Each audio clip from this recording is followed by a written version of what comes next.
আসসালামু আলাইকুম, সকলকে আমন্ত্রণ আনন্দ টিভি সংবাদে আপনাদের সঙ্গে আছি আমি মুস্তফা কামাল তোহার। করোনা সংক্রমণ রোধে 5 এপ্রিল থেকে 11 এপ্রিল পর্যন্ত স্বাস্থ্য বিধি মেনে চলার সহ চলাচলের নিষেধাজ্ঞা আরোপ করেছে সরকার।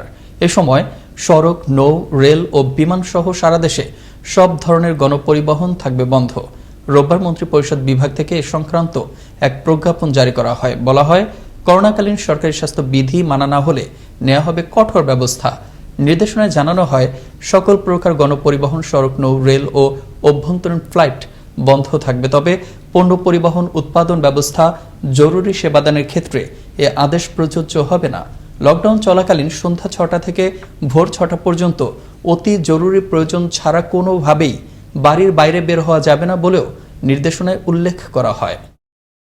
করোনা সংক্রমণ রোধে 5 এপ্রিল থেকে 11 এপ্রিল পর্যন্ত স্বাস্থ্য বিধি মেনে সকাল 8টা থেকে বিকেল 4টা পর্যন্ত উন্মুক্ত স্থানে কাঁচা বাজার ও নিত্য প্রয়োজনীয় দ্রব্যাদি ক্রয় বিক্রয় করা যাবে। এছাড়া স্বাস্থ্য বিধি মেনে হোটেল, রেস্তোরাঁ খোলা রাখার সুযোগ থাকলেও কোনোভাবেই বসে খাবার খাওয়া যাবে না।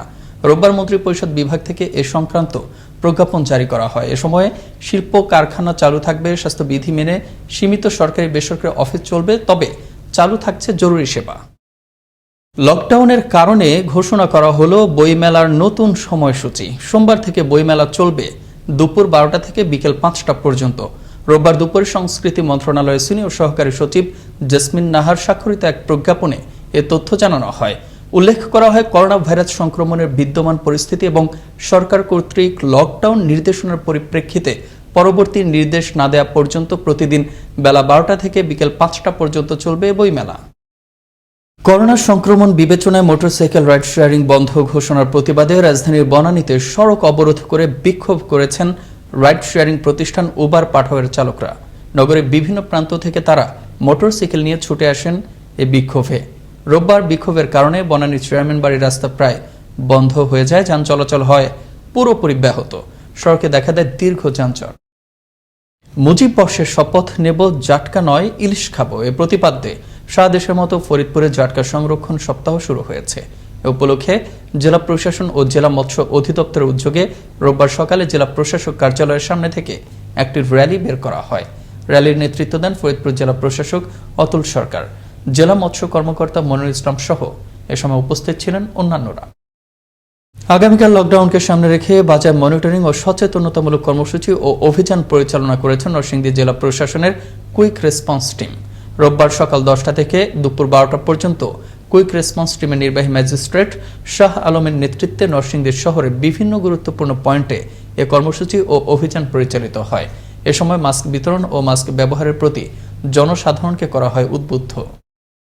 জাতির জনক বঙ্গবন্ধু শেখ মুজিবুর রহমানের জন্মশতবার্ষিকী ও স্বাধীনতার সুবর্ণ জয়ন্তী উদযাপন উপলক্ষে টাঙ্গাইলে বঙ্গবন্ধু সেনানিবাসে আন্তর্জাতিক সামরিক প্রশিক্ষণ এক্সারসাইজ শান্তির অগ্রসেনা এর উদ্বোধন করা হয়েছে। রোববার সকালে সামরিক প্রশিক্ষণের উদ্বোধন করেন বাংলাদেশ সেনাবাহিনীর প্রধান জেনারেল আসিজ আহমেদ।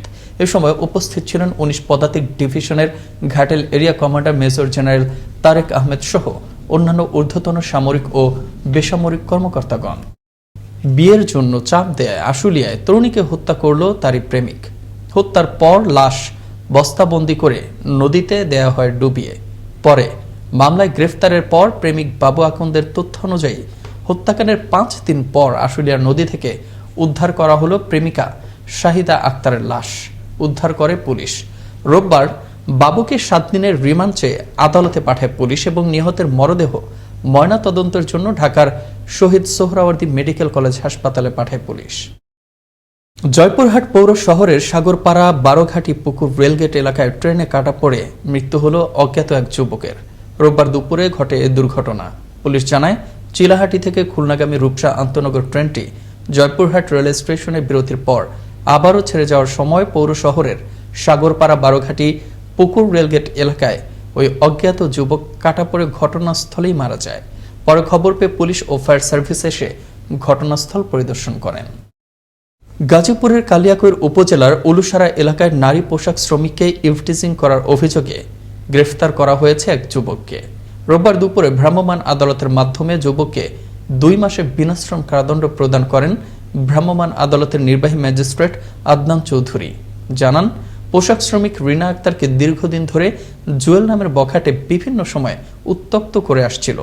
এমন সংবাদের ভিত্তিতে পুলিশ ঘটনাস্থলে গিয়ে ওই যুবককে আটক করে এবং তাকে থানায় নিয়ে আসে।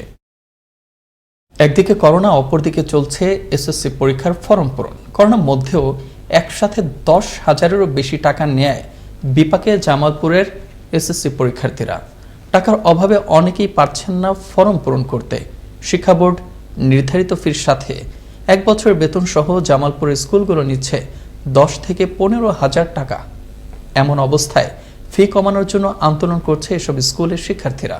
তবে বোর্ডের নির্দেশ মতেই এসব টাকা নেওয়া হচ্ছে বলে জানান এসব বিদ্যালয়ের প্রধান শিক্ষকগণ।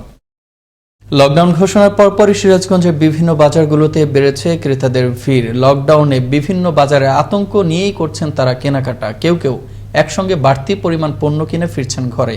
লকডাউন পরিস্থিতির বিবেচনা করে অনেক মানুষই নিত্য প্রয়োজনীয় জিনিসপত্রের মজুত শুরু করেছেন। শহরের শপিং মল ও ব্যাংকে লোকজনের প্রচণ্ড ভিড় লক্ষ্য করা যায়। ঢাকা টাঙ্গাইল মহাসড়কে ঘরমুখ শত শত মানুষের ভিড়। যানবাহন সংকটে ঘন্টার পর ঘন্টা অপেক্ষায় থেকেও যেতে গাড়ি পাচ্ছেন না অনেকেই। অন্যদিকে রয়েছে যানবাহনে অতিরিক্ত ভাড়া চাওয়ারও অভিযোগ। রোববার সকাল থেকেই ঢাকা টাঙ্গাইল মহাসড়কের এলেঙ্গা বাস স্ট্যান্ড এলাকায় দেখা যায় দেশের বিভিন্ন গন্তব্যে যেতে অপেক্ষমান শত শত মানুষের ভিড়। কোথাও নেই স্বাস্থ্যবিধি মানার বালাই। একটি গাড়ি দাঁড়ালেই তাতে হুমড়ি খেয়ে পড়ছেন ঘরমুখ যাত্রীরা। গণপরিবহনগুলোতেও মানা হচ্ছে না 1 সিট খালি রাখার বিধিনিষেধ। গাদাগাদি করে অতিরিক্ত যাত্রী পরিবহন করছে অধিকাংশ গণপরিবহন। পুরস্কার বিতরণের মধ্য দিয়ে শেষ হলো ঢাকা সেনানিবাসস্থ 4 দিনব্যাপী 5ম Walton president cup golf tournament 2021। শনিবার রাতে আর্মি গলফ ক্লাবে সেনাপ্রধান জেনারেল আজিজ আহমেদ প্রধান অতিথি হিসেবে উপস্থিত থেকে বিজয়ীদের মাঝে পুরস্কার বিতরণ করেন। ওয়ালটনের পৃষ্ঠপোষকতায় অ্যামেচার গলফারদের নিয়ে আয়োজিত 5টি ক্যাটাগরিতে এই টুর্নামেন্টটি অনুষ্ঠিত হয়। টুর্নামেন্টে 700 জন খেলোয়াড় অংশগ্রহণ করেন। এই পুরস্কার বিতরণী অনুষ্ঠানে আর্মি গলফ ক্লাবের president major general Mushfiqur Rahman ও ওয়ালটন গ্রুপের vice chairman S M. Nurul Alam Rizvi সহ বিশিষ্ট ব্যক্তিবর্গ উপস্থিত ছিলেন। এবার আবহাওয়া সংবাদ।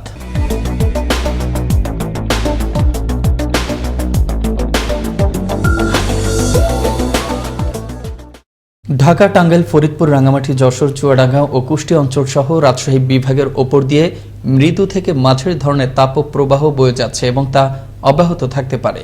রোববার সকালে আবহাওয়া অধিদপ্তর এসব তথ্য জানায়।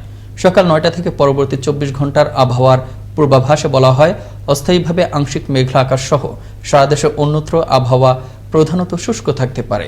সারা দেশে দিনের তাপমাত্রা সামান্য বৃদ্ধি পেতে পারে এবং রাতের তাপমাত্রা প্রায় অপরিবর্তিত থাকতে পারে। এই ছিল এখনকার মতো আনন্দ টিভির সংবাদ। দেখুন প্রতিদিন বিকেল 5টা 30 মিনিট এবং রাত 9টা 30 মিনিটে। আনন্দ টিভির সঙ্গে থাকার জন্য সকলকে অসংখ্য ধন্যবাদ।